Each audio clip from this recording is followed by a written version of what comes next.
Muy buenas tardes a todos. Vamos a dar comienzo a esta mesa redonda que hemos titulado A Beautiful World, riesgo y oportunidad para la creación.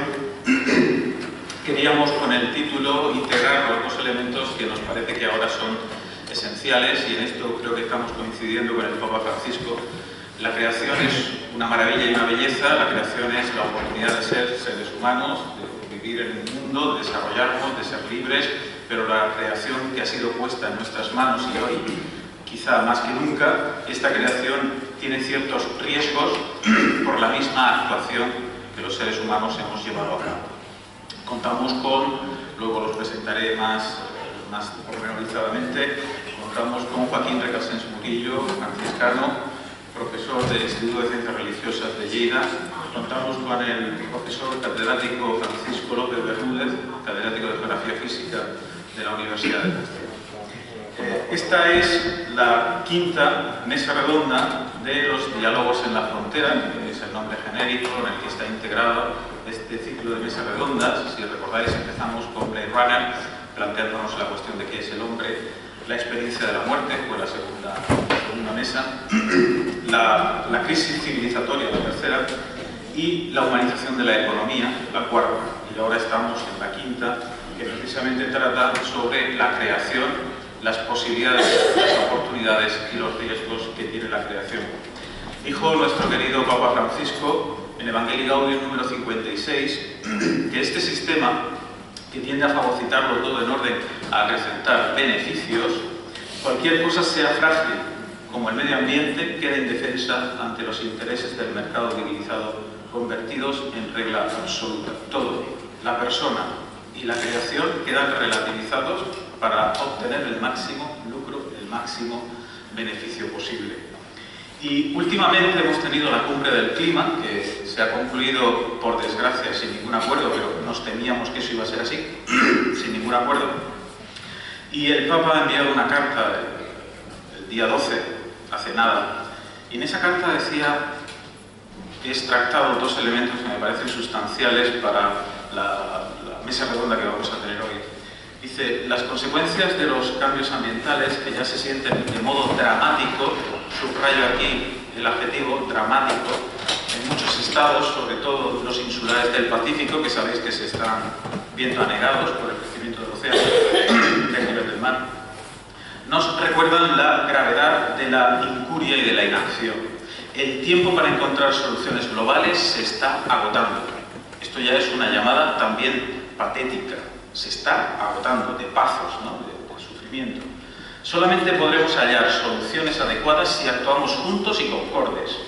Existe, por tanto, un claro, definitivo e impostergable imperativo ético de actuar. La lucha eficaz contra el calentamiento global será posible únicamente con una responsable respuesta colectiva. Una respuesta colectiva que sea también capaz de superar actitudes de desconfianza y promover una cultura de la solidaridad, del encuentro y el diálogo. Capaz de mostrar la responsabilidad de proteger el planeta y la familia humana.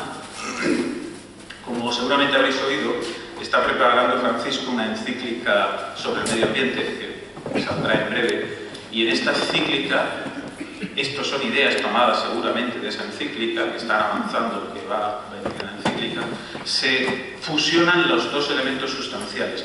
No se puede salvar al hombre si no se salva el mundo en el que vive el hombre. Dios no ha querido salvarnos de la historia, sino en la historia. No ha querido salvarnos del mundo, sino en el mundo.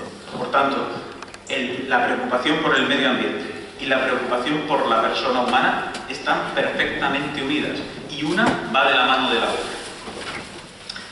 Para tratar el tema de esta tarde, contamos con la presencia de Joaquín Recasens, que nos hablará de la creación, fiesta y compromiso. Es franciscano y pescador o pecador, no lo tenemos todavía muy claro, él lo aclarará después, esa S sí, ha sido un error de copia o de transcripción. Alto aragonés del Bajo Cinca, nacido en 1962, entró en la Orden Franciscana en 1982. De momento es conventual del convento de San Antonio de Padua de Lleida. Se licenció en Teología en la Facultad de Teología de Cataluña, abordando el tema del diálogo interreligioso. La primera tesis de licencia de diálogo interreligioso en esa facultad fue presentada por él. Prácticamente se ha dedicado durante todo su periplo frailuno a la formación franciscana, son términos suyos, yo no los he puesto. En la actualidad es profesor del Instituto de Ciencias Religiosas de Lérida, ha colaborado con Verdad y Vida y Cartaginesia, publicaciones que se editan aquí en esta casa, Selecciones de Franciscanismo, Cuestión de Vida Cristiana, y también ha publicado 2 libritos en la colección Quaderns de l'Irel, son estos que tengo aquí, que he tenido a bien traerme, Creació y Ecología, si pronuncio mal me corriges por favor, Sense compromís no hi ha festa, sin compromiso no hay fiesta, y Festa Divina Compromiso humà, Fiesta Divina Compromiso humà, que es de lo que nos va a hablar aquí. También contamos con Francisco López Bermúdez y nos va a hablar de la apabullante fascinación y el impacto religioso del cosmos y el planeta Tierra. Pero os aseguro que lo más apabullante es su currículum. Aquí está, vamos, brevemente resumido. Es un currículum de muchos años de experiencia y de experiencia muy concreta en la docencia y la investigación. Es catedrático de Geografía Física de la Universidad de Murcia, emérito en la actualidad. Ha sido decano de esa misma facultad, presidente de la Sociedad Española de Geomorfología, presidente del Comité Mediterráneo de la Unión Internacional para la Conservación de la Naturaleza, primer director de la Agencia para el Medio Ambiente y la Naturaleza de la Comunidad Autónoma de Murcia, director del Instituto Universitario del Agua y del Medio Ambiente de la Universidad de Murcia, académico de número de la Real Academia Alfonso X el Sabio y correspondiente de las Ciencias de Málaga. Miembro del Instituto de Estudios Albacetenses, pertenece a diversas redes de erosión del suelo, sociedades e instituciones científicas españolas y extranjeras.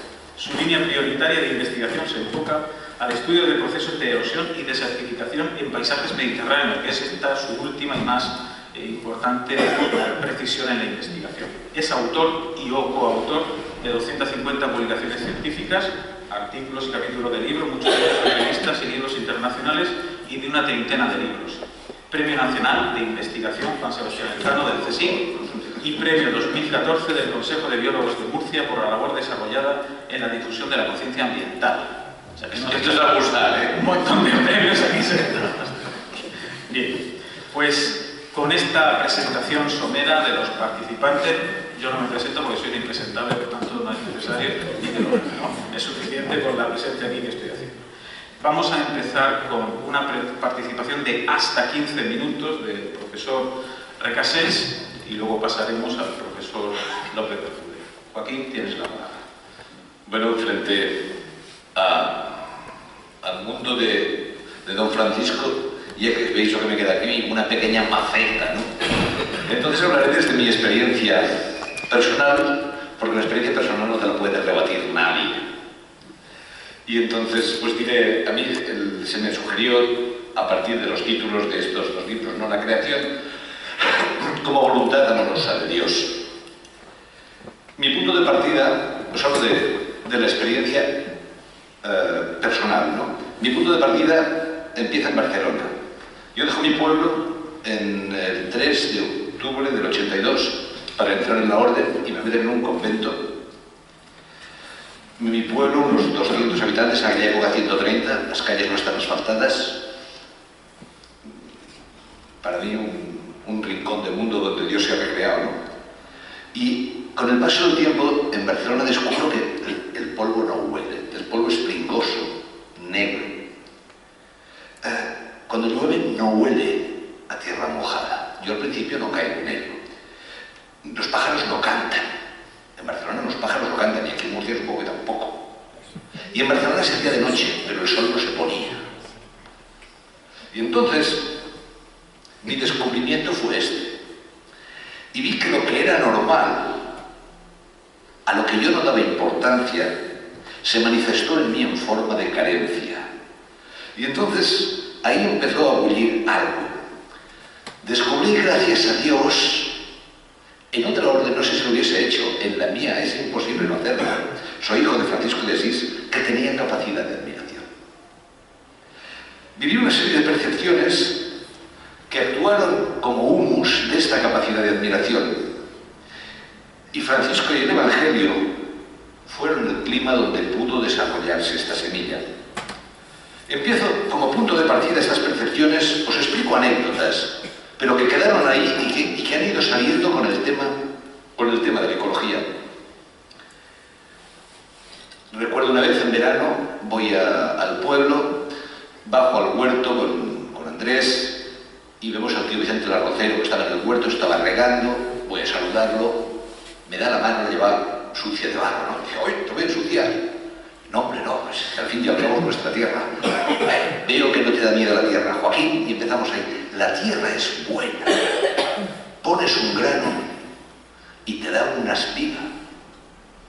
Y en aquel dialecto ribereño del cíncano, y pones un grano panizo y te da una penocha. ¿Alguien puede dar más? Me quedó esto. En el convento donde yo hice el noviciado estaba Fray Pedro. Yo cada verano iba a ayudarle durante el mes de julio a recoger las patatas y a poner un poco el huerto al día. Yo me lo pasaba muy bien.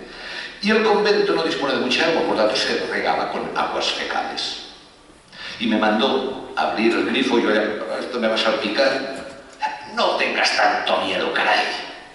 Fíjate qué bendición de Dios. Y realmente en el huerto era un vergel. Dice, el desecho. Y me acuerdo también otra de sus frases. Yo utilizaré inmundicia porque esto es un lugar académico, pero la palabra es esa, sí, es esa palabra que utilizamos muchas veces, y no la voy a decir aquí, pero que equivale a inmundicia. Dice, dale inmundicia a una flor y te responderá con belleza y aroma. ¿Quién es capaz de ello?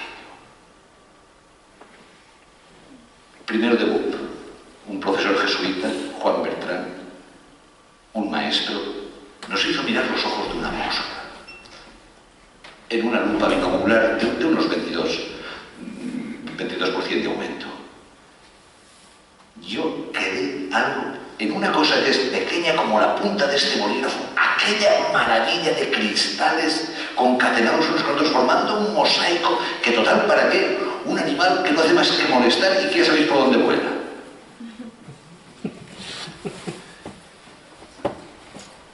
Vivimos en el Alto Aragón, bajando del Pirineo, pasa por casa una familia y nos dejaron un Edelweiss. Era el primero que tenía en la mano. No sé si habéis visto nunca un Edelweiss. Es de una belleza, un terciopelo, que ni el satén del guante de Hilda, pero es que nada que ver.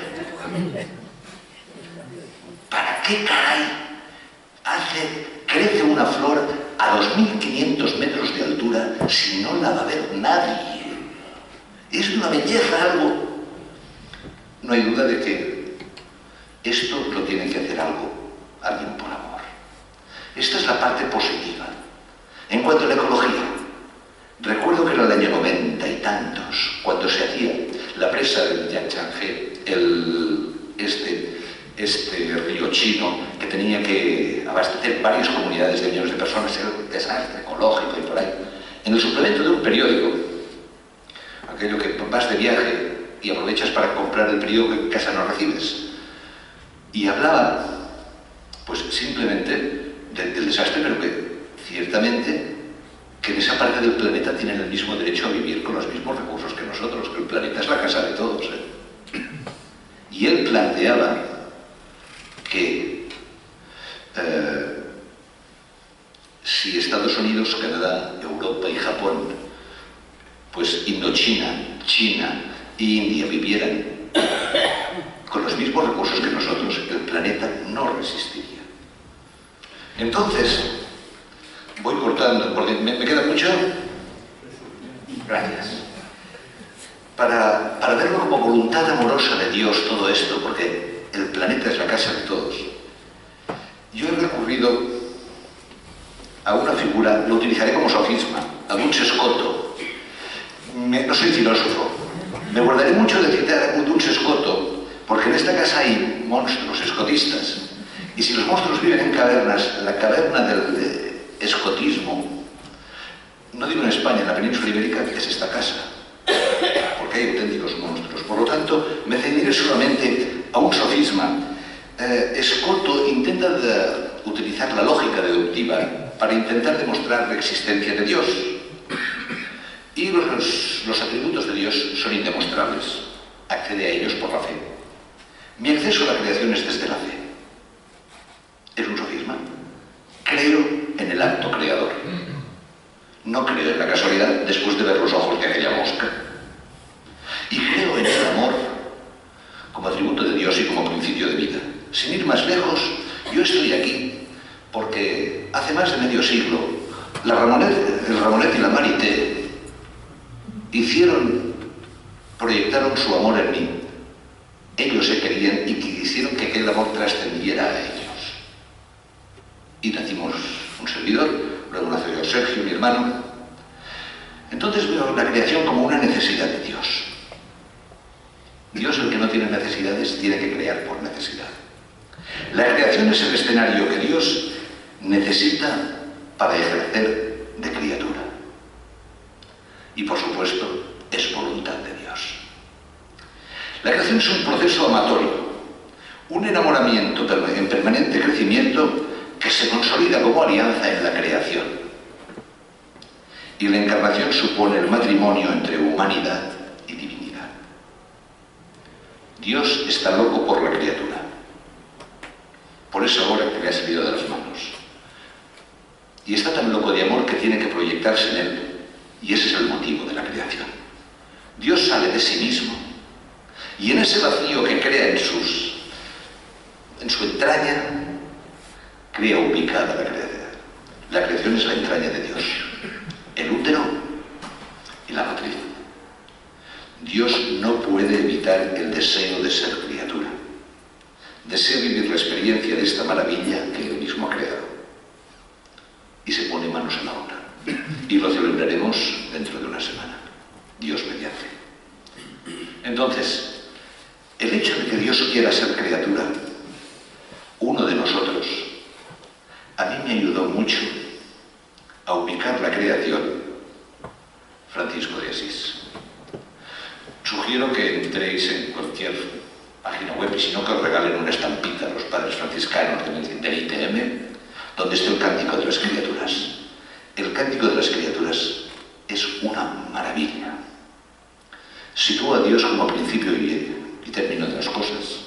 Surge de una experiencia de vida de Francisco. Vive la vida como don, como un regalo. Estoy hablando de que creo en la creación. La creación para mí es una opción de fe. La vida como don. Esto es una experiencia antropológica nueva en aquel momento. La vida como acción de gracias.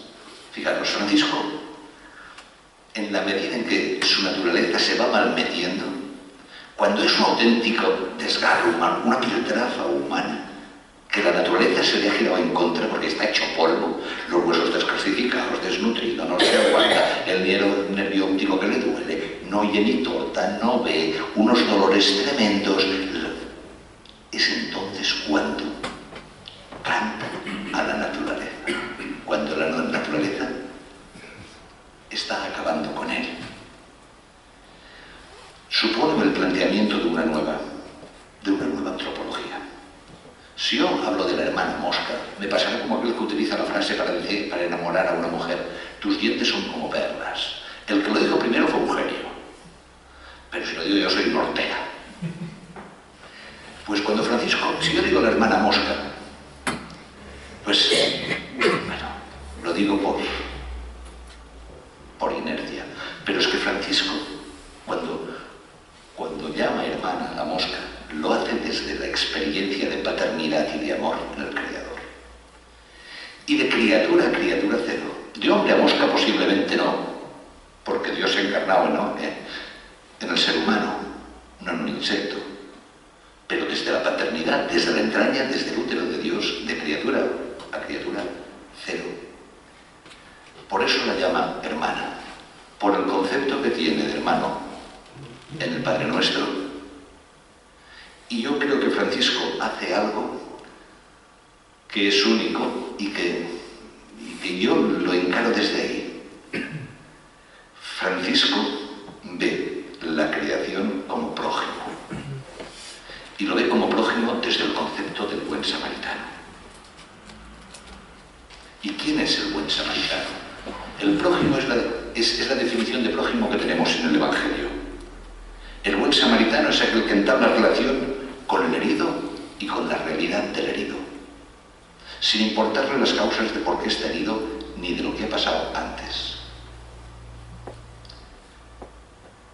El buen samaritano es el modelo de relación de la criatura para mí con la creación. Fijaros que primero os he hablado del tío Vicente Larrocero, de Fray Pedro. Pues cualquier huertano de Murcia de hace 65 años sabía establecer un diálogo de compromiso con el marco donde vivía. Y se sabía correspondido. Un huertano de Murcia leía en el lenguaje de la huerta. Los que no hablan el lenguaje del compromiso con el marco donde viven son las multinacionales. Aquí se ha hecho mención de ellas. Y después, ya para acabar, dos mitos. La creación vista desde el Génesis y desde las florecillas.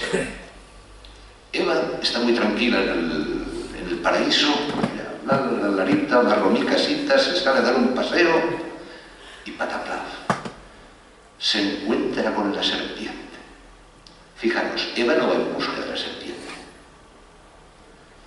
Eva no va en busca.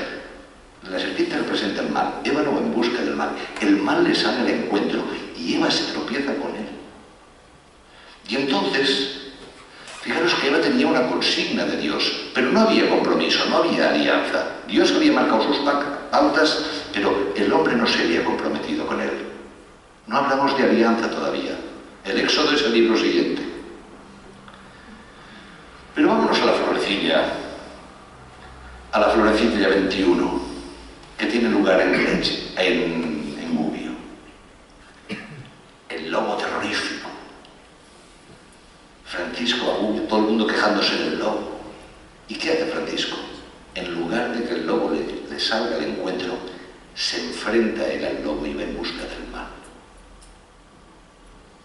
Y le pone sus razones. Y entonces el lobo le expone las suyas. Y ambos se encuentran en el compromiso de respeto mutuo. Y a ese compromiso Francisco vincula a los habitantes de Leche. Y el lobo vive gracias a que todo el mundo se ha comprometido con la realidad. Entonces, ¿qué supone? Francisco convierte la relación con la creación en una actitud de vida. Y para nosotros esa actitud debe ser evangélica.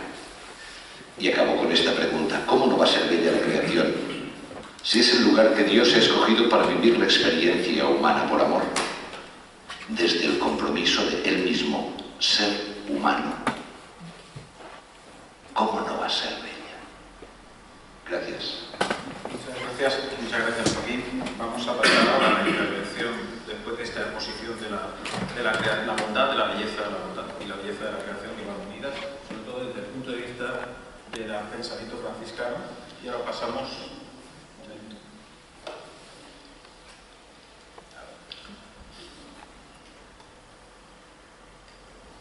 a la exposición del profesor Francisco López Bermúdez. Bien, buenas tardes. Quiero que vaya por delante mi agradecimiento por la invitación del Instituto a participar en esta mesa.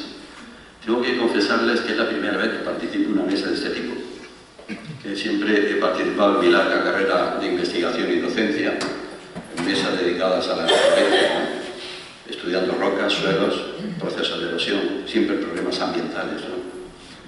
Este ha sido mi campo de trabajo: pisar piedras, ver por qué se degrada el suelo, ese recurso vital, tan imprescindible para la vida. Todo lo que comemos, absolutamente todo, excepto los peces, procede del suelo. Por eso muchas de la cultura le llaman la madre tierra, Ajú, la Pachamama, en fin.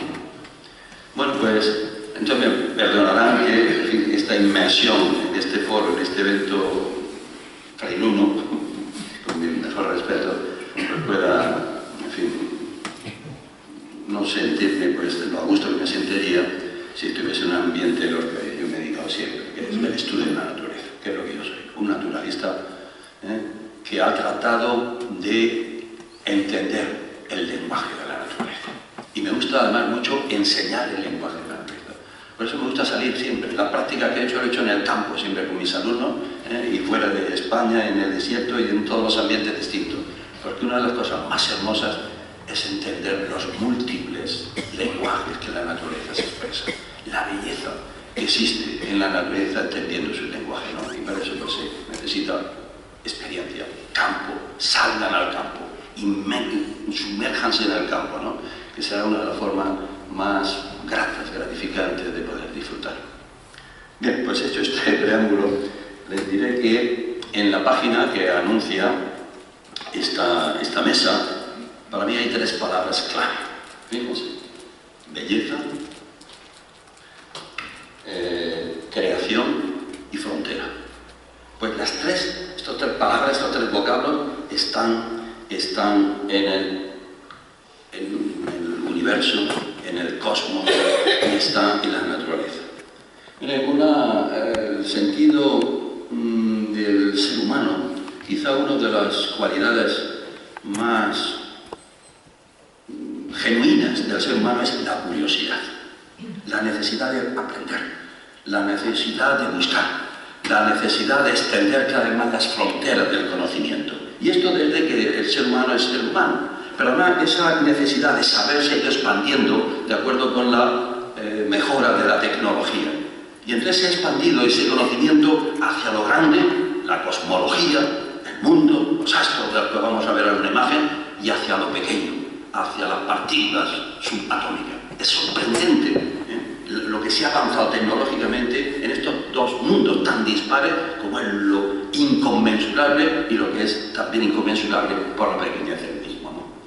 Hoy la complejidad de los problemas que se plantean es ensanchar nuevos horizontes. Dentro de unos días, por ejemplo, la semana próxima, por ejemplo, se va a alcanzar un artefacto creado por el ser humano, que es una nave espacial, va a entrar en la órbita de lo que era hasta hace poco tiempo un planeta, ahora llamado es un exoplaneta por su comportamiento errático, que es Plutón. Nunca un artefacto por el ser humano ha llegado tan lejos. Más de 5.000 millones de kilómetros ha recorrido en los 9 años de existencia. Y va a proporcionar una serie de información acerca de este planeta, el último, pues este exoplaneta, el último del sistema solar, y después se perderá por el cosmos, el universo profundo. Es una cualidad, el ser humano, y además se incrementa cada año más por los avances de la tecnología. Claro, a mí me ha preocupado mucho, además de, en fin, la dedicación profesional de la naturaleza, me ha fascinado siempre el cosmos. Me ha fascinado, desde pequeño recuerdo que me fascinaba ver la Vía Láctea. Sobre todo, antes era posible verlo porque había poca luz, pero ahora la contaminación lumínica hace que hayamos perdido un paisaje extraordinario, muy evocador, que es el cielo.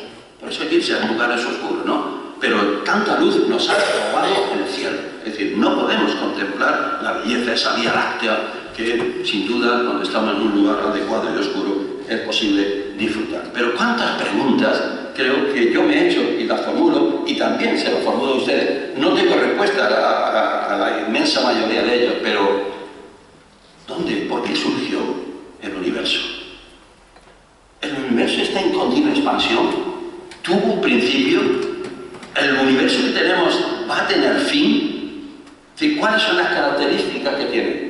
¿Cuál es nuestra existencia en este mundo? ¿Somos el resultado casuístico del azar? ¿O por el contrario, somos aquí porque es el designio de un ser superior?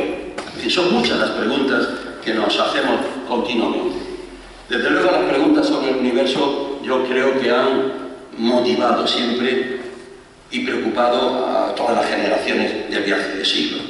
Fíjense, hay un montón de científicos, unos como ahora veremos, creyentes y otros que no, pero ha sido una constante en la búsqueda de la aparición del cosmos o del universo.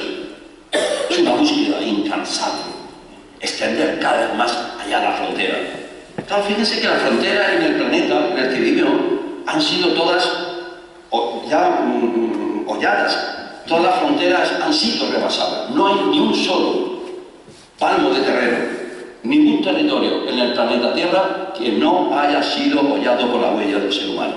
Desde los lugares más extremos, desde los 8.848 metros que tiene el Everest, hasta el lugar más alejado de Siberia o del desierto del Tenere, ¿no? Todo ha sido habitado. Entonces, el nuevo campo de exploración, sin duda, es el universo.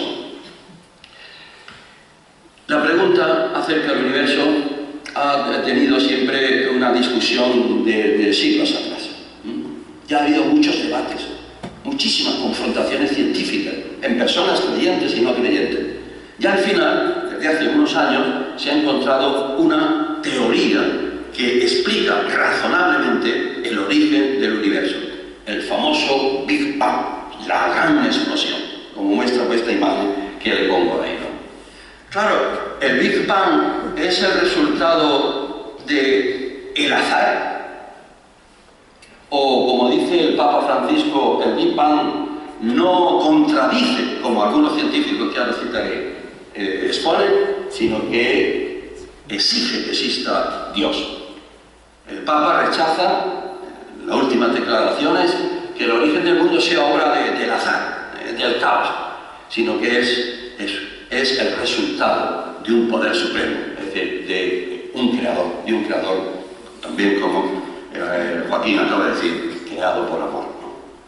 Incluso en esta imagen, fíjense que se manifiesta también esas leyes físicas en esa oleada de viento que ha sido capaz de levantar el solideo del Papa, ¿no? Pero en fin, es muy simbólico, ¿no? Porque es una expresión de las leyes de la física que rige nuestro mundo. Bien, en definitiva, el Big Bang ha sido diseñada por Dios y está dotado de una serie de leyes, las leyes físicas, que hacen que se pueda entender. Y todo eso preparando ¿para qué? Pues para la venida del ser humano, de los humanos, que por lo que a través de la evolución llegan a ser lo que hoy nosotros somos. El universo observable aparece repleto de millones de galaxias. Y dentro de las galaxias están los espacios interestelares, están las nebulosas, están los cuásares. Es decir, hay una complejidad extraordinaria.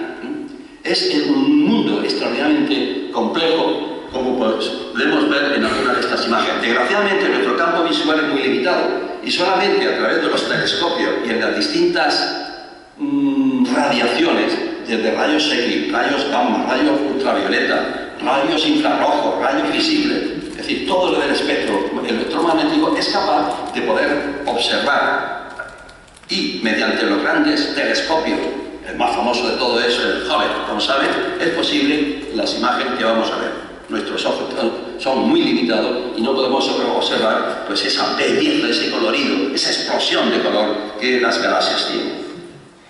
Bueno, pues vamos a dar un paseo virtual. Brevemente, con la exigencia de la mesa, un paseo virtual por esa apabullante belleza, por esas maravillas que el universo nos ofrece. Por tanto, el gran espectáculo del cosmos va a empezar. Bueno, pues tienen ahí una serie de nebulosas y de galaxias. Bueno, hay muchos tipos de galaxias. La mayor parte son galaxias en espiral, pero hay otras galaxias que son elípticas, hay otras galaxias que son irregulares, hay otras galaxias muy deshilachadas, hay otras galaxias que son los cuásares. Es decir, hay muchísimos tipos. Sin embargo, quizá las más bellas sean estas, las espirales, como la que estaba mostrando, que es la galaxia del remolino, ¿no? O la galaxia Andrómeda. ¡Qué belleza se encuentra! Fíjense, bueno, y esta galaxia que estamos contemplando son millones de kilómetros y de años luz, que es la unidad de medida, como saben muy bien, en el galaxia. Otra galaxia espiral, galaxias que están a 400 millones de años, con estos coloridos, con estos refinados perímetros, geometrías que presentan, ¿no? Este conjunto de galaxias. Y dentro de la galaxia la nebulosa, como la nebulosa esta del cono, otra nebulosa, la nebulosa del pájaro, la nebulosa del cafeo, la nebulosa, los pilares de la creación. Fíjense qué belleza, qué extraordinaria. Y ahora somos un afortunado de existir en un momento histórico en donde todos esos avances tecnológicos hacen posible poder disfrutar de estas imágenes que tan solamente he seleccionado unas cuantas. La montaña mística. Si se les ponen los nombres de la forma del perímetro que tiene, ¿no? Y repito que todos estos colores dependen del tipo de radiación que los telescopios y los radiotelescopios terrestres y los que están en el espacio nos captan pues, prácticamente todos los días. La constelación de Stella Maris, la nebulosa de Orión, fíjese qué explosión de color. Este es el universo en el que estamos, ¿no? Esa belleza de colores, por todo esa gama del espectro electromagnético que les decía hace un momento, ¿no? Pues bien, dentro de esos millones y millones de galaxias que forman el cosmos, que forman el universo, hay una muy singular, que es la Vía Láctea, también conocida como el Camino de Santiago. Y nosotros, es decir, el sistema solar ocupa tan solo un extremo, una zona muy periférica. Estamos a millones de años luz del centro de esta galaxia, que por cierto es un agujero negro, ¿no? Bueno, es otro de los grandes problemas que plantea la astrofísica, ¿no? Bueno, fíjense lo que es capaz de captar la belleza, captar en los lugares oscuros. Ahí tienen el observatorio en la parte inferior izquierda, y ese fragmento de la Vía Láctea que muestra, en fin, la parte derecha de la imagen, ¿no? En fin, la abrumadora belleza de la creación del universo es una mezcla de leyes físicas con amor, el amor de Dios, el cosmos, creación de Dios. Creo que podemos decir que Dios está ahí, en ese cosmos, en ese cielo que podemos contemplar toda la noche. Yo pienso que el cosmos y estas imágenes, de las cuales he puesto son unas cuantas, y voy a poner ahora una de la naturaleza, que tanto el cosmos como la naturaleza pueden mover las turbinas del espíritu, pueden sacudir el alma de cada una de las personas por poca sensibilidad que tengan, ¿no? Y claro, esto nos lleva y nos conduce, nos desemboca en un gran problema. ¿Existe conflicto o acuerdo entre la ciencia y la fe? Bueno, esto ha sido también, como saben muy bien, pues un debate que viene de atrás, ¿no? De Servet, Copérnico, Newton, Kepler y hasta ahora mismo, ¿no? Hasta estos días, ¿no? Miren, hace muy poco, hay dos revistas científicas, las dos revistas de mayor prestigio del mundo, que es Nature y Science, y hicieron en una universidad americana, concretamente en el Institute Discovery de Seattle, en el estado de Washington, al oeste de Estados Unidos, pues una encuesta entre los científicos. Este es el resultado. Está publicado en esa revista, Science, esta que pongo ahí la portada. Pues que el 40% de los científicos de Estados Unidos creen en un ser superior, un ser en Dios, en definitiva. Otro 45%, un poquito más, niega la existencia de Dios y se declara ateo, ¿no? Dice que para entender el mundo no es necesario Dios, ¿no? Y un 15% se muestran indecisos. Bien, hay una polémica muy famosa que son entre estos dos personajes. Por un lado de Richard Dawkins, este es un seguidor de Darwin, como saben, y tiene un libro que publicó hace unos 10 años que revolucionó, se vendían millones de ejemplares, que es ese libro que lo recomiendo si tienen curiosidad. Es el espejismo de Dios, ¿no? Él se declara naturalmente ateo. Y el otro, que aparece a la derecha, es William, que es el arzobispo de Canterbury. Y entonces pues, hay unas polémicas. El siguiente se celebra en Oxford, en la Universidad de Oxford, ¿no? Naturalmente el arzobispo, evidentemente, defiende el mundo creado por Dios, mientras que Dawkins, que es un divulgador científico. Él es físico, es catedrático de la Universidad de Oxford, una de las más prestigiosas del mundo, pero aparte un gran divulgador científico. Es muy interesante estos diálogos, ¿no? Bueno, y sobre todo aparece en los últimos años, pues un personaje, un genio, yo lo califico un genio provocativo. Y es verdad, porque es una estrella mediática, es decir, si hay un personaje en la actualidad, más quizá no le diría todavía al Papa Francisco, pero desde luego está en ese orden de cosas. Si hay un científico famoso en el mundo actual, sin duda, es Stephen Hawking, ¿no? Bueno, como como saben, es un astrofísico y ve que no hay posibilidad de entendimiento entre la ciencia y la religión. En sus primeros escritos, en esta enfermedad degenerativa que tiene, ella se mostraba creyente, ¿no? Por ejemplo, en Los orígenes del tiempo, un libro también muy famoso, ¿no? Pero, sin embargo, en el último tiempo, el libro, publicado en la primera edición en el 2010, aunque hay otras ediciones más recientes, del 2012 y 2013, que es el libro este que les señalo ahí, El gran diseño, pues dice, es un libro muy polémico, naturalmente, pero que el universo surgió de la nada. Es decir, que surgió de la nada y que se puede explicar el universo por las leyes sin necesidad de recurrir a Dios, ¿no? Bueno, pues todo esto nos hace y nos conduce a plantearnos una serie de preguntas, ¿no? ¿De la nada puede surgir algo? Como sostiene Hawking. ¿De dónde surgió la energía de ese Big Bang que dio comienzo al espacio, al tiempo? Es decir, con esa expansión aceleradísima del universo en que nos encontramos. ¿Quién inició la creación si no había nada, ¿no? Preguntas que están ahí. Pero esto también nos desemboca si existe conflicto entre la ciencia y la fe. Hay opiniones para todos los gustos. ¿Son irreconciliables la religión y la ciencia? Mira, hay una cosa, y es que el científico trata de descifrar lo real, aquello que puede aplicarse al sistema métrico decimal, contar, pesar y medir. Esto es lo que busca la ciencia, aquello que es demostrable. Bueno, pero esta aproximación del científico al mundo real está reñido con la ciencia, con la religión. Miren, ciencia y fe se mueven en campos diferentes. Son dos campos distintos y no tienen, en mi opinión, por qué interferirse. Son modos de entender el mundo, de entender la realidad. Creo que ambas tienen de común la dignidad del ser humano, ¿no? Y la ciencia cada vez avanza más. Fíjense, por ejemplo, en la imagen de la derecha, es la supermáquina del tiempo, es la supermáquina científica jamás creada. Esta es la que ha encontrado esa partícula que se llama el bosón de Higgs, que era algo que todos los científicos decían, debe de existir, pero no la encontramos, no la vemos, es invencible, por eso se llama materia oscura. Pero el 90% del universo está constituido por esa partícula que también se le llamó la partícula de Dios. Es decir, la partícula necesaria porque nada menos que configura en torno al 90% de la totalidad del universo.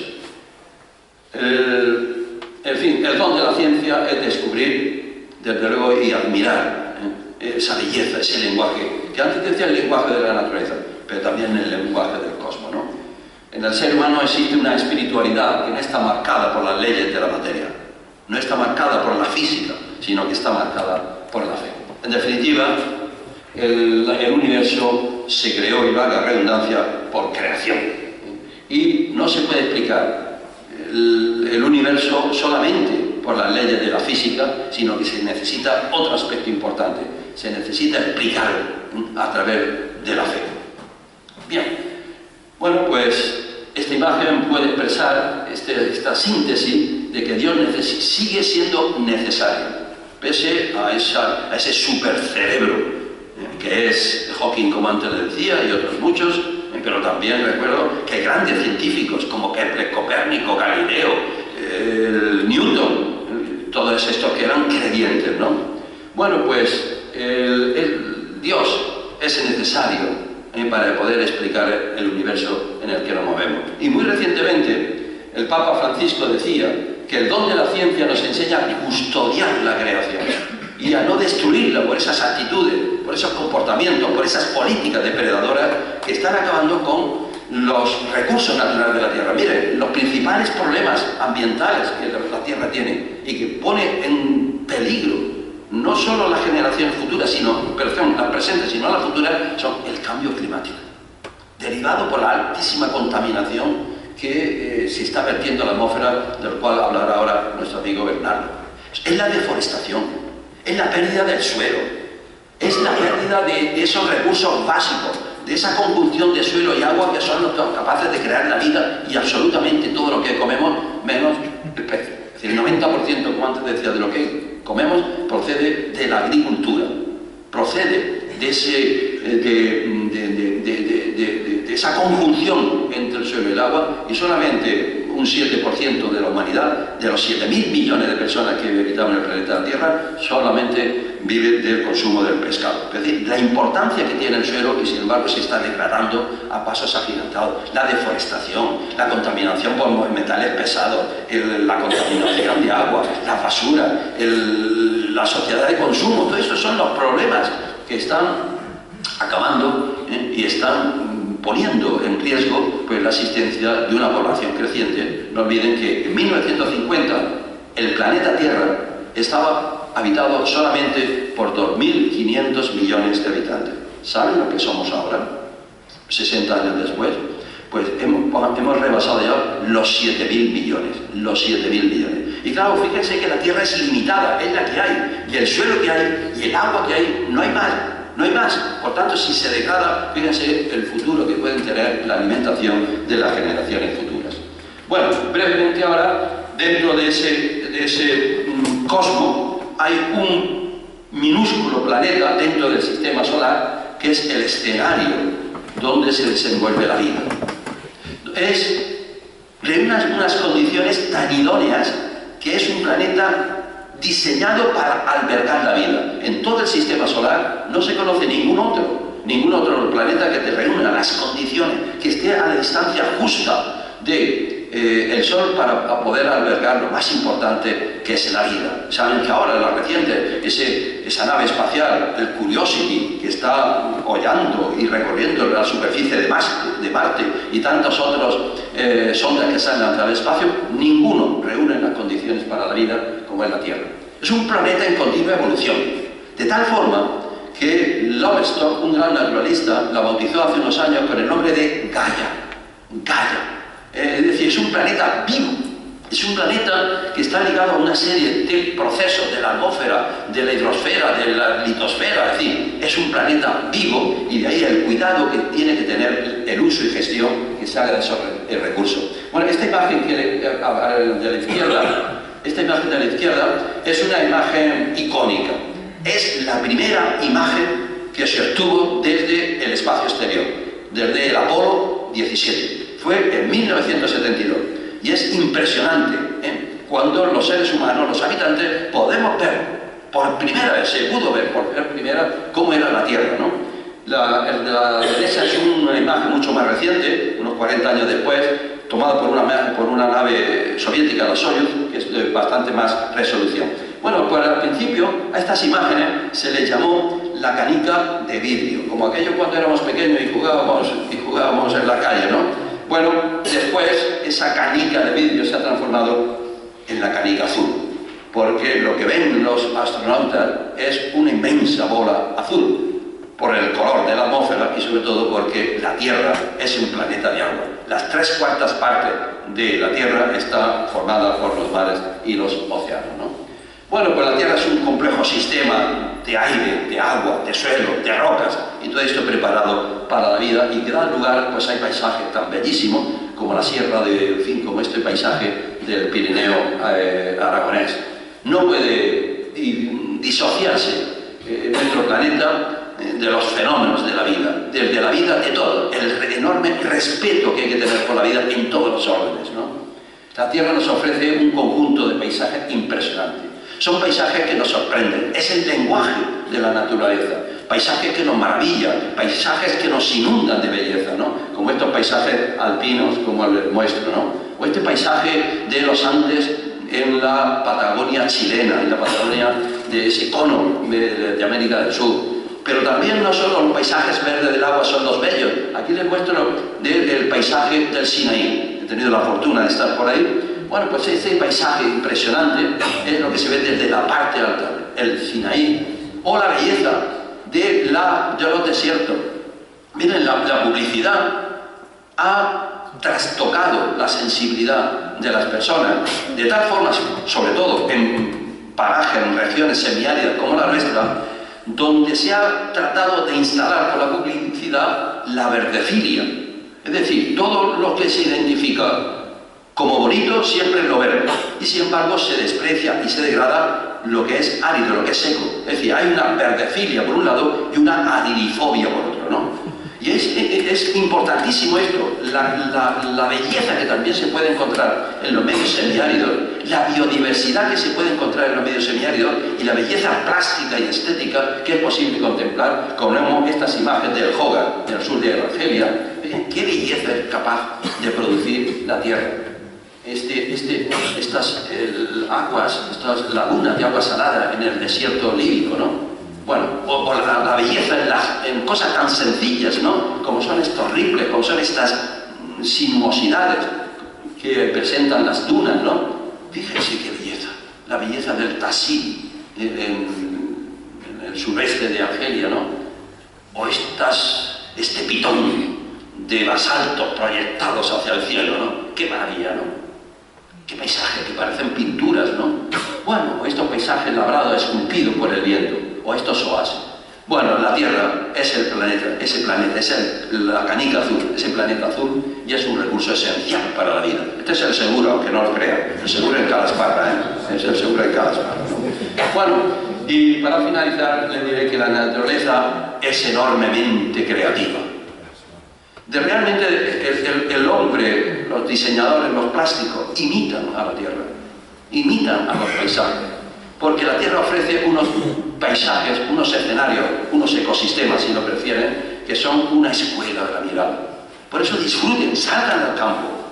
Pregúntense por qué, ¿no? Como esta imagen, que habrán reconocido que son los chorros del río Mundo, que están ahí, están a hora y media, una hora, poco más de aquí, ¿no? De una belleza impresionante, ¿no? En la inmensidad y belleza del cosmos, en esos paisajes naturales de los cuales solo he puesto unas pinceladas, en la creación podemos percibir, podemos intuir algo de la grandeza y de la belleza de Dios. Y para finalizar, Dios nos habla. Es verdad, creo que nos habla por medio de la creación, nos habla por medio del universo, de los paisajes de la tierra. Y como el Papa Francisco dice, hay que agradecer toda esa belleza que nos ha regalado, y siguiendo pues la huella de San Francisco, ¿no?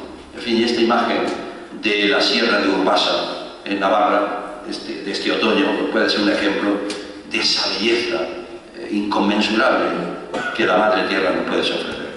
Bien, pues gracias. Bueno.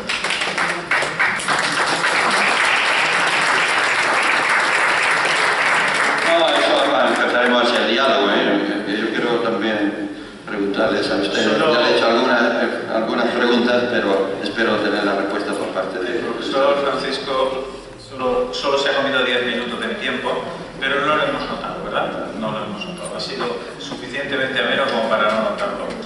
Yo voy a ser aquí el Pepito Grillo o el malo de la película, Polimalo, porque tengo que hablar de aquellos elementos que son verdaderos riesgos en esta maravillosa, esta belleza que nos ha planteado el profesor López Bermúdez, esa magnífica obra creadora que nos ha dicho Recasens, que es amor de Dios puesto en práctica, puesto en obra, para darse a nosotros. Dios quiere darse a nosotros, para que nosotros podamos darnos entre nosotros y darnos a Él. Pero hay unos riesgos. ¿Me vais a permitir que lo ponga aquí? Hoy tenemos cerca las fechas de la Encarnación, que celebramos la Encarnación. La Navidad es la fiesta de la Encarnación, que Dios se hace hombre. Y hoy es el Día de la Virgen de la Esperanza. Hoy es el Día de la Virgen de la Esperanza. Y para mí la esperanza es mucho más fundamental que la fe, porque la fe tiene un riesgo muy poderoso, que es el fideísmo. La fe tiene el riesgo del voluntarismo. Creo porque me lo creo, porque quiero creérmelo. Del intelectualismo. He llegado a este convencimiento y entonces me lo creo. La fe no tiene ningún valor si no está basada en la esperanza, porque la fe tiene su asiento en la esperanza de la belleza, que el mundo puede ser bello, que es bello, la esperanza de que podemos ser felices, de que podemos completarnos. Pero la esperanza, a su vez, tiene su asiento en el amor, porque la esperanza sin amor, ¿de qué sirve? Nada sin amor sirve. Es el amor puesto en práctica, el amor consciente, libre, como donación y otorgación a lo otro, el que da sustento a la esperanza, el que permite esperar, porque amo, espero, el que ama no desespera, sino que espera. Y esa esperanza es la que pone sustento a la fe. Ahí esa fe es una fe de verdad. Es la fe de los creyentes, la fe de los cristianos. La fe que tiene la base puesta en el amor. Y digo en el amor porque los cristianos no somos gente ni optimista ni pesimista. Lo ha dicho Francisco, somos esperanzados, seres esperanzados. El optimismo es pueril y el pesimismo es patológico. La esperanza es lo cristiano. Ni creemos que va a ir todo muy bien, ni que va a ir todo muy mal. El que cree que todo va a ir muy mal tiene un problema patológico, claramente. Porque no es posible que todo vaya a ir mal. Siempre y de ninguna otra manera. Y el que cree que todo va a ir bien es un niño. Es los niños que están esperando a los Reyes Magos. Y claro, para ellos está muy bien. La esperanza es la madurez del creyente. Y la madurez del ser humano. Por eso, cuando uno es maduro, se enfrenta a los problemas reales. No ideales, sino los problemas reales. Y esta creación que tenemos en nuestras manos, ahora mismo, habría muchos más. Pero yo he querido sintetizarlo en 3 llagas. ¿Recordáis Rosmini, las 5 llagas de la Iglesia? Pues yo he querido recordar 3 llagas, las 3 llagas del planeta Tierra. Ha enumerado algunas el profesor Francisco López Bermúdez. La primera, Francisco, Paco.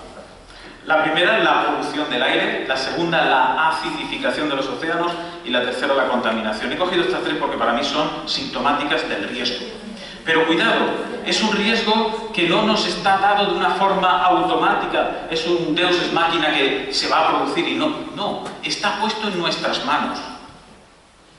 Hoy día, tras entrar en la tercera revolución copernicana y sacar a la naturaleza del centro del escenario y poner la artificialidad, hemos puesto la ética y la política como esencia del ser humano. Ya no será la ontología lo que hablará de lo que es el hombre, sino la ética y la política.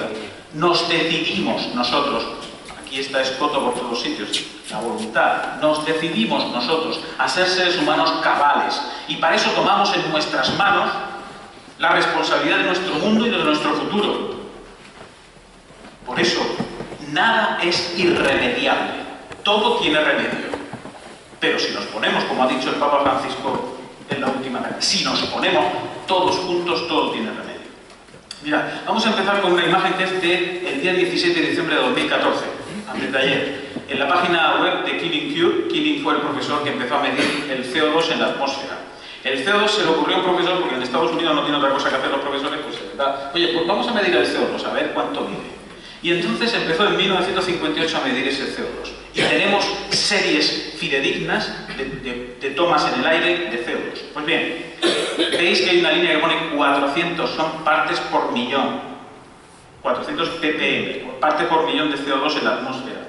El día 16 de diciembre casi hemos llegado a 400 partes por millón. Hoy probablemente ya estemos, y se publicará pasado mañana, en 400 partes por millón de CO2 en la atmósfera. El CO2 es uno de los mayores causantes de cambio climático, de calentamiento, porque hace efecto invernadero. La luz entra, rebota en el CO2 y se queda en la energía del sol y calienta la atmósfera. Eso es bueno, el efecto invernadero. Lo malo es el exceso de efecto invernadero. Por primera vez en la historia, hoy, 18 de diciembre, habremos llegado en un mes de diciembre a 400 partes por millón. Esto es mucho en poco, pongámoslo en comparación. Aquí tenemos la serie histórica de Killing, desde 1958 hasta 2014. Empezamos en 312 partes por millón en la atmósfera y hemos llegado a 400 partes por millón. ¿Sigue siendo mucho o es poco? Hombre, la curva es muy preocupante, porque si sigue esa tendencia llegaremos a 500, a 600, Dios sabe a cuánto llegaremos. Pero ¿es mucho o es poco?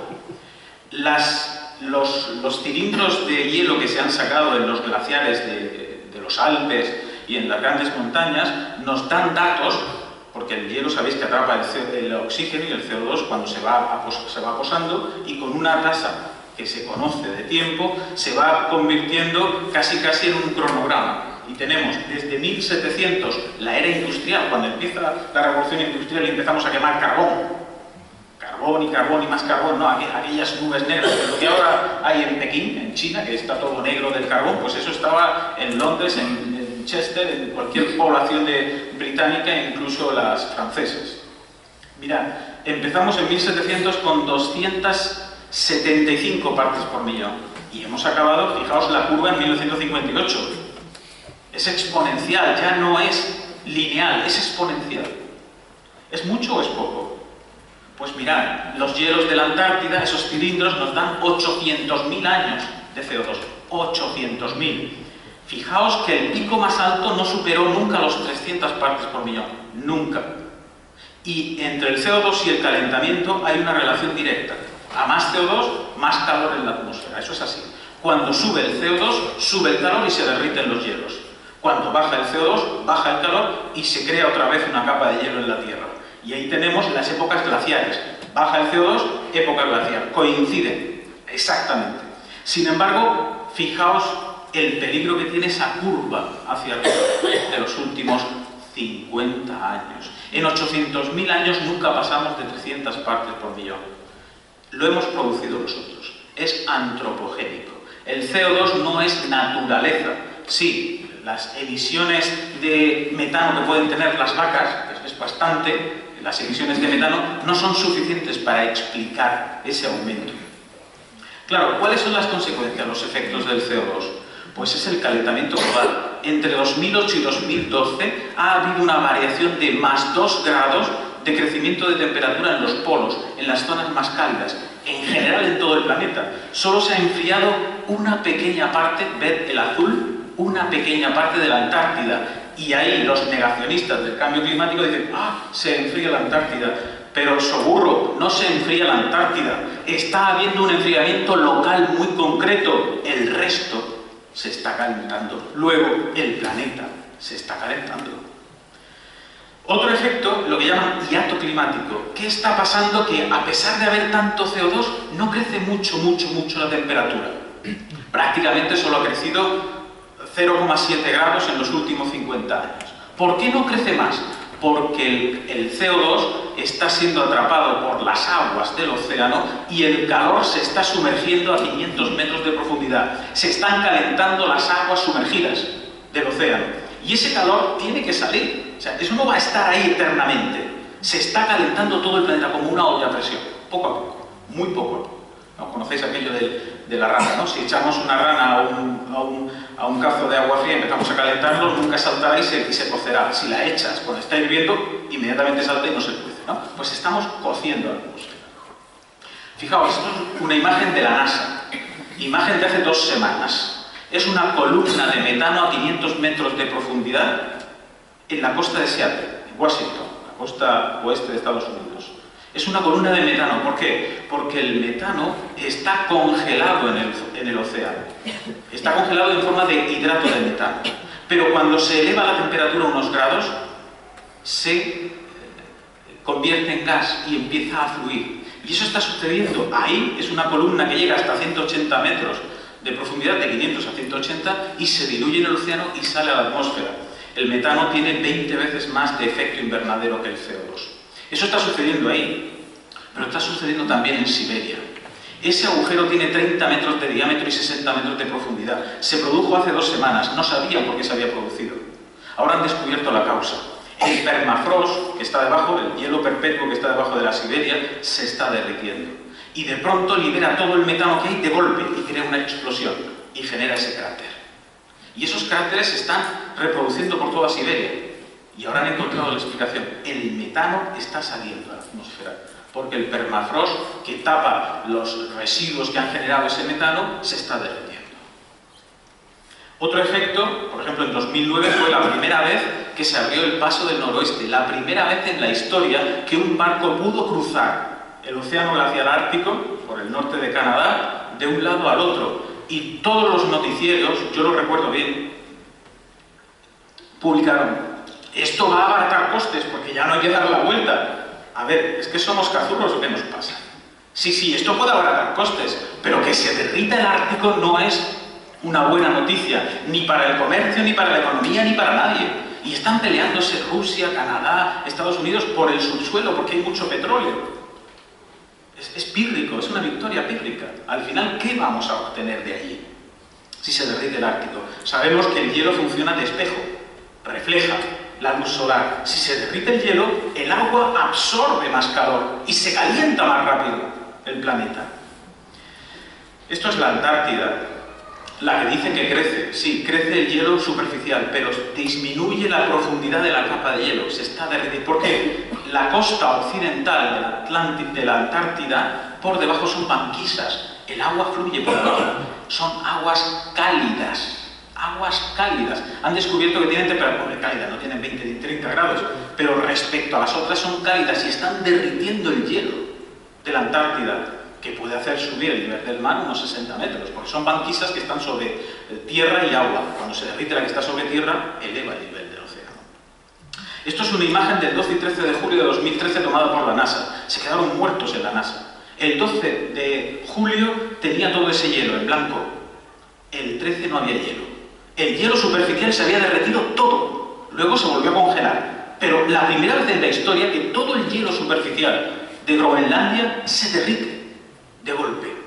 Claro, esto significa que la atmósfera terrestre está entrando en estrés. Hay un estrés atmosférico ahora mismo.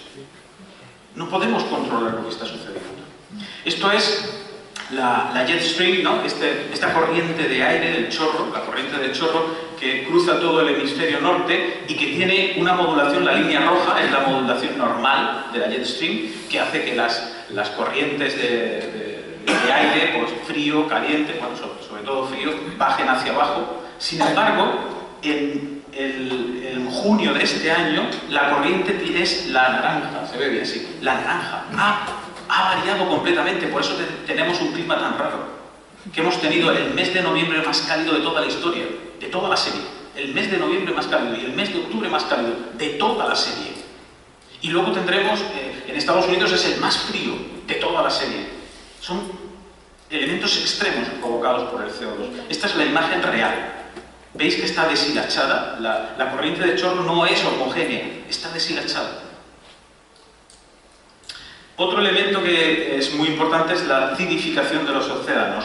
El CO2 que está en la atmósfera entra en reacción química con el agua fría, sobre todo con las aguas frías, y es absorbido por el agua. Entonces el agua, al coger CO2, por la reacción química que produce, coge más acidez. Aquí veis en la línea azul cómo está aumentando el CO2 en la atmósfera y en la línea verde cómo disminuye el pH. Si disminuye el pH es más ácido. Y si el océano es más ácido, y fijaos que es una línea muy preocupante de bajada del pH, la verde es el pH, ¿qué pasa si el océano es más ácido? Pues que las conchas se diluyen, que no se pueden formar seres con concha, porque no hay suficiente capacidad para formar ese calcio, se diluye el calcio. Pero es que además de diluirse el calcio, lo que se produce es una pérdida de oxígeno. Se pierde el oxígeno en el océano. Y si se pierde el oxígeno en el océano empieza a morir. Esta imagen del Instituto Max Planck, fijaos que no estoy utilizando ningún tipo de imagen ni fotografía de ningún grupo ecologista. Son la NASA, el Instituto Max Planck, gente seria. Gente que no es peligrosa de decir es que son interesados. No, son datos científicos y oficiales. Aquí tenéis, por ejemplo, cómo en esas zonas más rojas y rosadas se está perdiendo oxígeno de una forma brutal en el océano. Y esa pérdida de oxígeno supone muerte de la vida. Y si se muere el océano, se acabó. Es que no hay otra. Se acabó. Aquí tenéis, si sigue así, para 2100 tendremos un aumento del 170% de acidificación.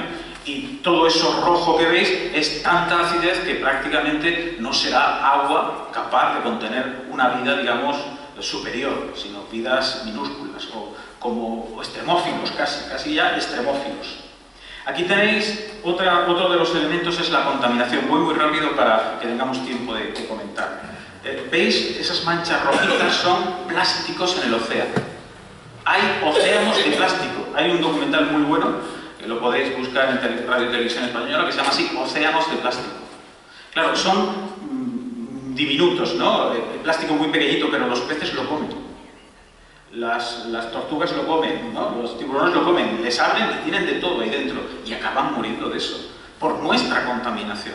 Y no quiero hablar de toda la contaminación de la era industrial que, emitida a la atmósfera por las corrientes que hay en la atmósfera han ido a parar todas a los hielos del Ártico. Y ahora mismo están en los hielos. Las madres inuit, las esquimales, ya no pueden amamantar a sus bebés porque le están dando veneno, no leche. La grasa de las focas tiene todos los contaminantes, el mercurio, el cadmio, todos estos contaminantes que comen de los peces, y lo transmiten directamente por vía de la leche, que contiene mucha grasa. Y la grasa es donde se queda todos estos materiales tan contaminantes. Y eso, al derretirse esos glaciares, también van a los océanos. Otro documental muy bueno es Toxic Somalia, lo tenéis en rtve.es, emitido en la noche temática. Toxic Somalia es un documental magnífico en el que expresa que, aprovechando que en Somalia no había estado, el estado fallido, que se decía, todos los barcos que pasaban por allí descargaban todos los residuos. Y el tsunami aquel de 2004 o 2011, no me acuerdo cuándo fue, 2011, aquel tsunami sacó todos esos containers que estaban con... Este, por ejemplo, dice que puede contener residuos, ¿cómo se dice? Nucleares. Porque en vez de llevarlos al lugar de reciclar, pues se les caía por el camino. Iba por allí y dice, ¡ay, se me ha caído! Ya no llega. Pero no solo eso, más residuos.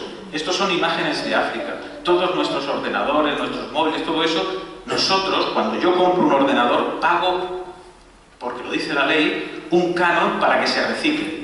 Hay una empresa que compra esos ordenadores para reciclarlo, que se lo vende a otra empresa, que al final acaba en África como material de segunda mano, en vez de reciclarlos aquí, que es lo que hay que hacer. Ese material de segunda mano lo cogen niños, como este de aquí, lo queman, le sacan los elementos que hay dentro, contaminan las aguas, contaminan el aire, se contaminan ellos. Nigeria está perdida con esto, Chad, Senegal, porque nuestra basura, que debería estar aquí porque es lo suyo, tú la has generado, tú la tienes que limpiar, la caquita es tuya. Antes lo había decidido, la caquita es tuya, la caquita la limpias tú, como los de los perritos que van y no limpian la caquita, pues eso. Nosotros hacemos lo mismo. Llevamos al perrito allí, hace su caquita y la dejamos allí. No, hay que limpiarlo. Lo dice la ley, pero puesta la ley, puesta la trampa. Al fin y al cabo, yo lo que quería decir es que el mundo, hemos coincidido en la imagen, tanto Paco como yo, el mundo está en nuestras manos. Se pueden hacer cosas, y os aseguro que muchísimas cosas, y muy sencillas, a nivel individual, a nivel colectivo, a nivel social, a nivel legal, muchísimas. Pero es cuestión de tener voluntad personal y voluntad como colectivo de hacer esas cosas. Pues hasta aquí las intervenciones, creo que más o menos hemos llegado. Yo he tenido que ser un pelín más rápido. Por favor, sube Joaquín, ya que lo has visto.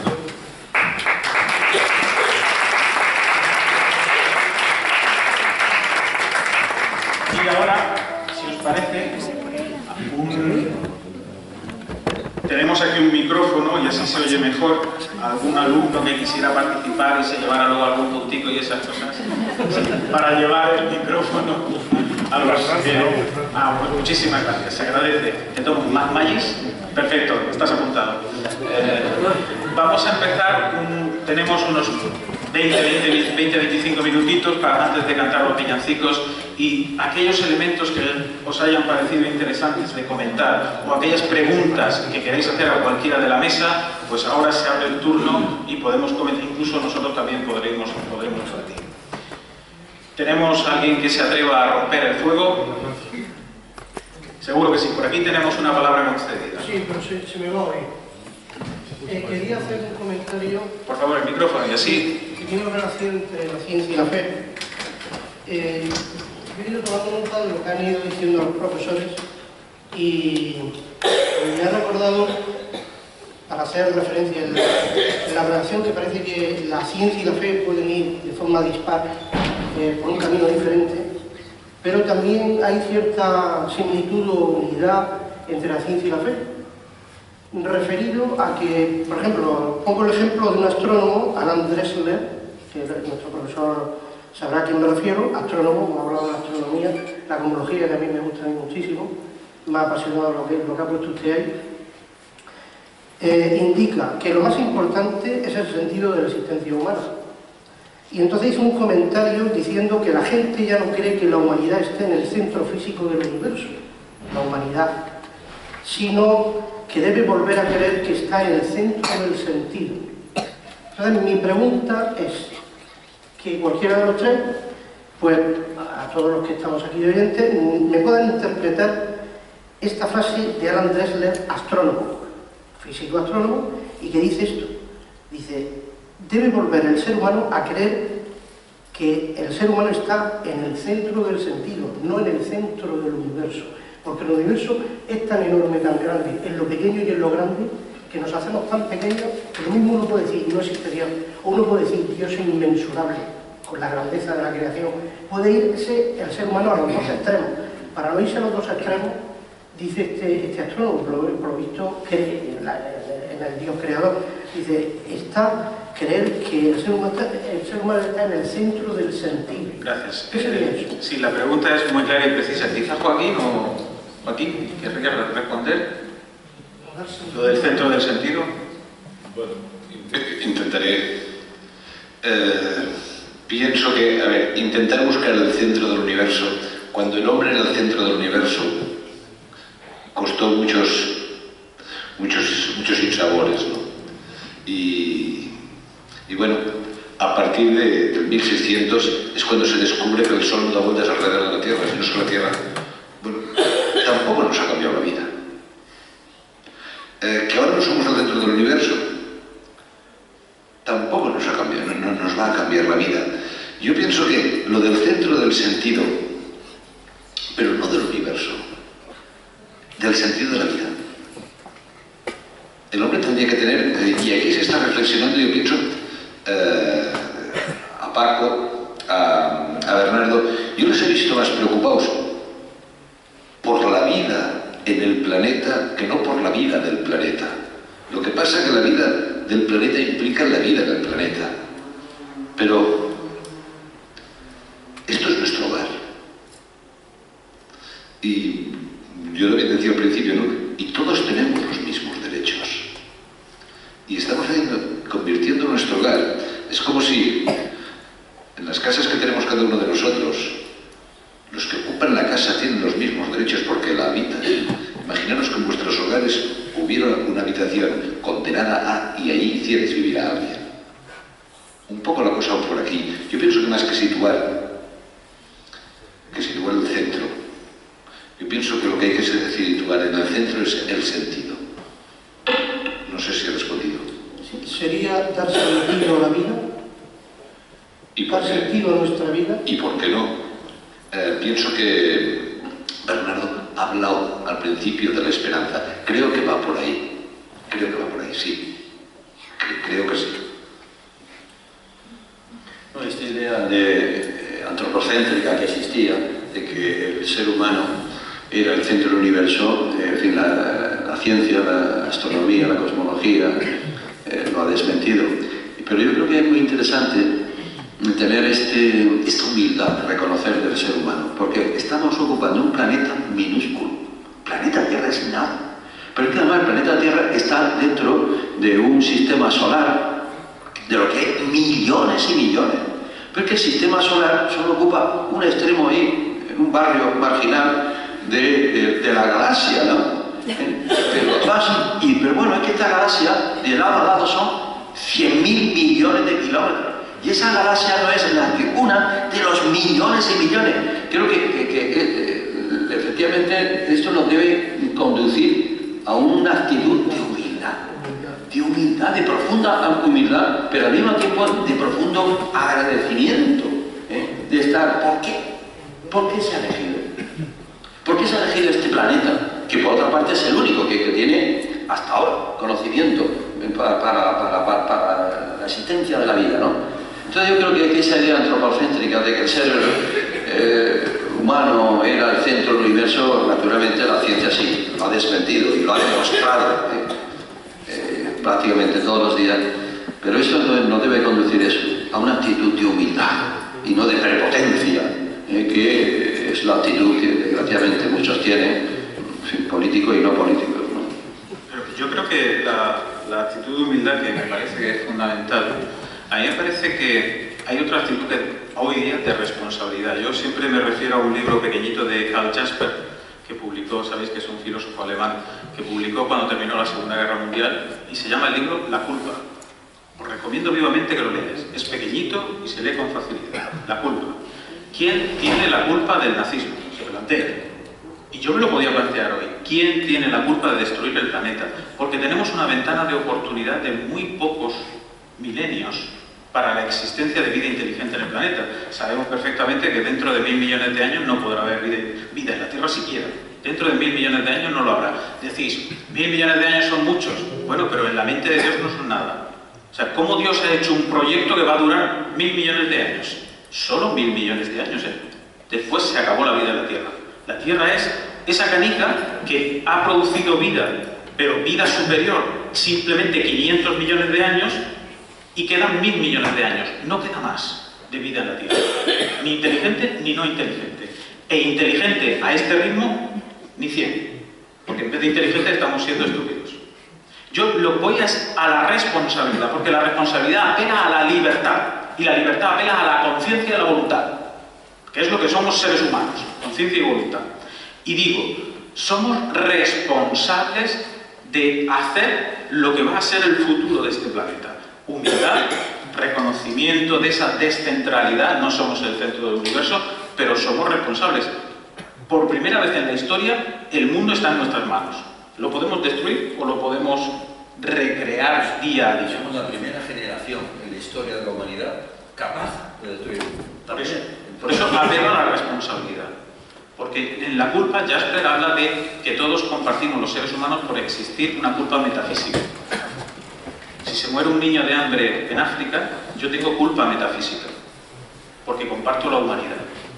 Esa culpa metafísica no me la quita nadie. Luego tenemos una culpa moral, si he hecho o no he hecho por aquello. Y luego tengo una culpa política, si he intervenido o no he intervenido para que eso se modifique en las estructuras políticas y sociales. Eso lo dice Jasper. Y luego una culpa penal. Si lo has hecho tú, efectivamente tienes culpa penal. Pues resulta que la globalización, esta es una de mis tesis de hace mucho tiempo, lo que está haciendo es que la culpa metafísica venga a coincidir con la culpa moral y al final debería coincidir con la culpa penal. Somos corresponsables de todo lo que sucede. Los hermanos Karamazov, Dostoyevsky, yo soy culpable, el Star de Zosima, yo soy culpable de todo más que cualquier otro. Yo soy el mayor culpable de todos. Entonces, desde esa conciencia de culpa, no de disculpa, yo no soy el otro que limpie el otro, que el otro apague la luz, que el otro... No, yo soy el responsable, entonces podemos arreglar las cosas. Y a partir de ahí creo que se pueden hacer las modificaciones sociales, políticas, económicas, todo. Porque como muy bien ha dicho nuestro querido Francisco, el Papa, dos Francisco tenemos, ¿no? El otro y este, dos Franciscos.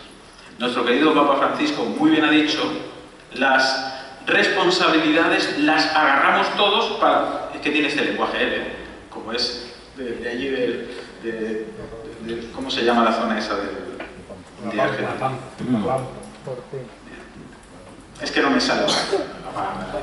La zona de Argentina que lees no me sale, pero bueno. Es un hombre muy campechano, ¿no? Y que tiene esa forma de hablar. Nos identificamos con nuestra responsabilidad con el planeta. Entonces yo creo que eso me parece fundamental, ¿no? Porteño, gracias, Porteño, gracias. También te apunto por aquí. ¿Otra cuestión?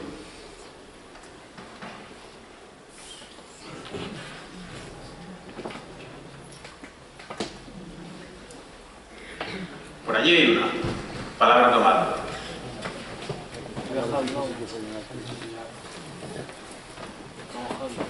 Bueno, yo más que cuestión lo que quería es hacer una pequeña, no sé, meditación, por así decirlo. Comentaba Bernardo que tan solo habíamos conseguido subir 0,7 grados en un pequeño periodo de tiempo. Y claro, eso para el ser humano, que se adapta fácilmente a los cambios climáticos, es algo que no supone ningún problema. Pero aquí hay profesores que sí nos podrán decir, hay microorganismos que no son capaces de asumir esos 0,7 grados en tan poco tiempo y que les cuesta la vida. Y que les cuesta la vida a ellos, cuesta la vida a otros muchos, y otros muchos, y otros muchos. La cadena trófica al final, pues llegamos a un lío que nosotros no lo vamos a ver, pero claro, yo pienso en los críos, pienso en los críos de los críos, de los críos, de los críos. Y al final, no sé, la solución que tiene poca solución, veo que tiene poca solución porque el remedio no lo veo rápido, no lo veo eficaz, no veo que que ese cambio vaya a repercutir en que los grados se vuelvan hacia atrás y que esos microorganismos vuelvan a seguir creciendo y vuelvan a seguir manteniendo esa cadena que hasta ahora tenemos. Lo que decía el Papa tiene toda la razón, se nos está acabando el tiempo. Y la mentalidad, el mentalizarse de eso, creo que nos corresponde un poco a todos también. Es mi pequeña reflexión. Sí, yo como padre como tú, mi preocupación son mis hijos y los hijos de los demás y los nietos, y por eso, porque tenemos esa preocupación, yo intento enseñar a mis hijos esta forma de relacionarse con el planeta, con la responsabilidad con las cosas, pues el reciclaje, que no cueste tanto hacerlo, ¿verdad? Y todas estas cosas. Pero fijaos, hace una semana, ¿quién iba a decir que Cuba y Estados Unidos iban a establecer relaciones otra vez? Pues ahí tenemos a Francisco, que lo ha conseguido. Sí, es que a veces hay que creer en los milagros, ¿eh? Las cosas suceden y no se sabe por qué, y pueden suceder. Si hay una conciencia colectiva de que podemos, lo haremos. Sí, pero es que yo creo que detrás del reciclaje hay otros intereses económicos mucho más fuertes, porque, no sé, recuerdo cuando pequeño el vidrio se reciclaba igual. Yo iba con la botella de vidrio, la llevaba a una tienda, me la pagaban y con eso me compraba mis chuches. Ahora no, ahora el vidrio tenemos que reciclarlo, pero yo creo que más por la cuestión ecológica es por la cuestión económica. Han puesto una empresa que se dedica al reciclaje en España, que viene cojonudo, que tenga sus proveedores gratuitos, que le estamos dejando el vidrio en unos contenedores que además hemos pagado nosotros, absolutamente gratuitos, y encima si no les proporcionamos la materia prima de forma gratuita, nos multan. El negocio es redondo. Yo no puedo montar una empresa de reciclaje como Camacho Recycling ahí al lado a poder reciclar eso. Entiendo que es más el negocio que la ecología. Entonces también nos están vendiendo muchas motos de ese tamaño y de ese color. Vamos a ser ecológicos, pero de verdad. Claro, yo lo he dicho en algunas ocasiones que una ley cambia más que la suma de las voluntades. Tú cambias la ley que diga, volvemos a lo antiguo, vas con la botella de cerveza vacía y te traes una llena, y si no, no te damos botella de cerveza. Eso es lo ecológico, tú lo has dicho. Pero si no somos capaces de cambiar la ley, es una ley que diga que está prohibido eso. Es una ley que diga que están prohibidos los envases de plástico. Es eso. Solo con ciertas excepciones, como debería ser. Es decir, leyes que estén hechas no pensando en las grandes empresas, sino en las personas. Pero si no cambiamos las leyes, al menos yo personalmente tengo la conciencia tranquila de hacer lo que debo, que es intentar que los residuos no vayan al montón y que cada uno vaya a su sitio. Por lo menos eso, ¿no? Empecemos por ahí. Y primero reducir, luego reutilizar y reciclar, ¿no? Que son las famosas 3 R. Y otras muchas cosas que se pueden hacer. Pero quiero dejar también un momento. Hay una fórmula de poder evaluar el grado de degradación que podemos introducir en el sistema, ¿no? Y lo podemos hacer a diversas escalas, a nivel individual, a nivel de los grupos que estamos aquí, a nivel de familia, a nivel de pueblo, a nivel de ciudad, a nivel de región, a nivel de estado. Se llama la huella ecológica. Es un sistema de evaluar cuantitativamente si el sistema, el modo de vida de cada ciudadano, agricultor o urbano o de cada pueblo, es sostenible o no es sostenible. Si le dijera, esto sería interesante que fuese objeto de una mesa particular para este cuestión, porque es realmente muy trascendental, ¿no? Pero en fin, sí le puedo decir que hay países y modos de vida que están consumiendo ese ritmo, a un ritmo de consumismo, que están consumiendo a un ritmo 3 veces superior a lo que la Tierra está produciendo, como son Estados Unidos, los países más desarrollados, ¿no? Pero claro, si hay un exceso de consumo, con la consecuencia de todos los desperdicios, basura, en fin, tal. Si, como los recursos son limitados, si hay países que están consumiendo 3 veces más, habrá otros países que estarán reduciendo 3 veces menos. ¿Esto qué nos lleva? Que todo el desarrollo tecnológico y consumista se hace a costa de otros países que cada vez se están empobreciendo. Resultado, y es que la brecha, el abismo entre los países que más consumen y los países que menos consumen, hambre, se está acentuando. Y esto se puede cuantificar, repito, Si tuviese una pizarra, yo solo haría aquí, ¿no? Y además le preguntaría, venga, haría unas cuantas preguntas, ¿no?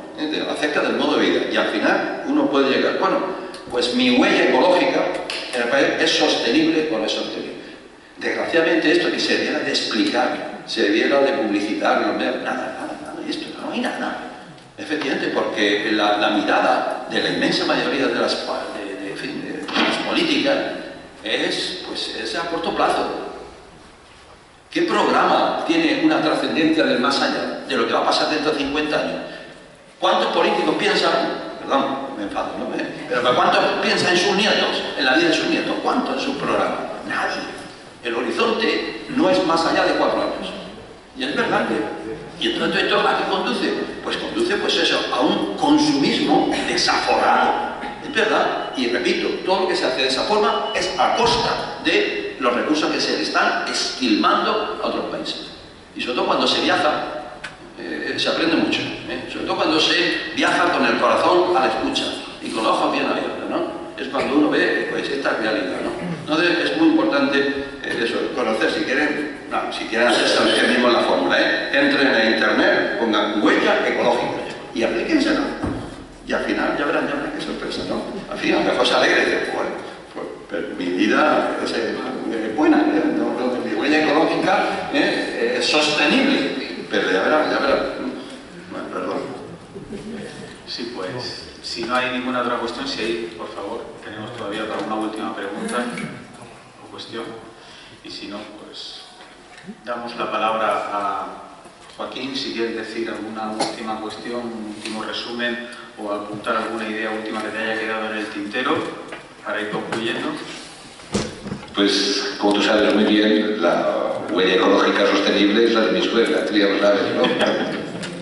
Bueno, no, simplemente, yo por cuestión de brevedad he dejado de explicar una de las anécdotas a las que eso hacía referencia y no la voy a explicar ahora, pero sí que diría que quedarse en la lectura de la estadística y asumir las noticias por los canales ordinarios puede, pienso, alterarnos la capacidad de admiración, porque oímos tanto hablar de esto que ya se nos está haciendo hasta normal. Yo recuerdo la guerra de los Balcanes, que estalla el 26 de junio de 1991 en Ljubljana, en la parte de arriba de Dalmacia y por ahí. A mí me encontró allá casualmente. ¿Recordáis que es el conflicto más brutal que ha habido en Europa después de la Segunda Guerra Mundial y más sanguinario? Una cosa que creo que los europeos tendríamos que tener, ya no digo vergüenza, sino asco de nosotros mismos de haber permitido una cosa así. Que al cabo de 3 semanas era normal, y las noticias de la guerra de los Balcanes, que está a 1 hora y media Dubrovnik de vuelo del plan de Barcelona, pasaba a ser la octava noticia y no pasó nada. Y os diré más, bueno, una guerra tribal, con todos los respetos, ¿no? Bueno, mira, es una guerra tribal, parece que... No. A ver, esto era en el corazón de Europa. En Sarajevo estaba el fondo biblioteconómico más importante del mundo, el museo de paleontología más importante del mundo. O sea, que hay una conciencia histórica, conocen la historia, dominan las razones, hay universidades, se enseña filosofía, y ahí nos matamos como bestias y lo asumimos como una cosa normal. Yo os pediría esto, ¿no? Que delante del fenómeno este no se nos atrofie la capacidad de admiración ni la capacidad de compromiso. Al fin y al cabo, Dios se comprometió con la creación y quiso formar parte de ella. Y Francisco descubrió el compromiso de Dios en la creación. Yo os invito simplemente a esta referencia. Agradezco al Instituto Teológico de Murcia que me haya permitido estar aquí con vosotros. Ha sido una experiencia realmente encantadora. Es la segunda vez que participo de una cosa así, pero no en este tema. Agradezco la confianza que me ha brindado Miguel Ángel de ofrecerme esta tribuna y me voy orgulloso de haber participado en esta mesa con estos dos monstruos de la ciencia, ¿no? Con Bernardo y con Francisco.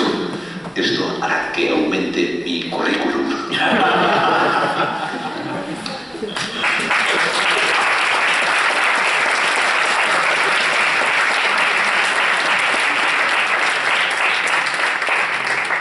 Repartiros esto.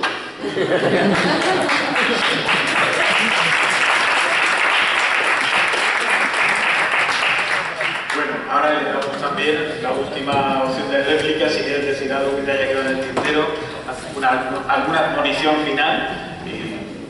No, volver a agradecer, ¿no?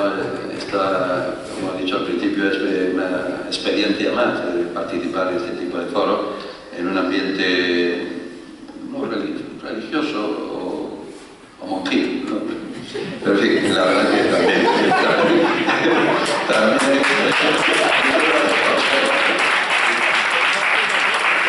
bueno, también como acaba de decir Joaquín, pues nada, me lo apunto para el currículum, ¿no? Venga, muchas gracias. Y eso sí, si alguna vez se quiere organizar algún otro tipo de mesa, continuar, no sé, de la huella ecológica, algo de lo que yo me pueda sentir un poco más a gusto, con más conocimiento, encantado de participar, ¿no? Y le agradezco muchísimo al Instituto, en fin, no solo participar en esto, sino también como profesor en el máster de teología, que como saben, quizá la mayoría, imparte una materia que se llama las relaciones del hombre con el medio ambiente, ¿no? Están invitados, por supuesto, ¿no?, a asistir a esta clase. Muchas gracias.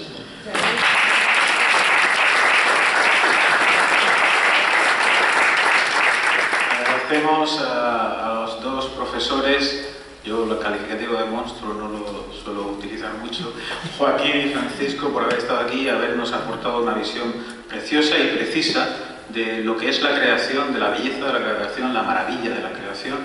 Y también agradeceros a vosotros que hayáis estado aquí. Bueno, hemos puesto un caramelico después, pero bueno, también habéis venido porque esto os interesaba. Y os cito para el día 29 de enero, que vamos a tener la sexta mesa redonda de estos ciclos y vamos a hacer un homenaje al Papa Francisco, a Evangelii Gaudium.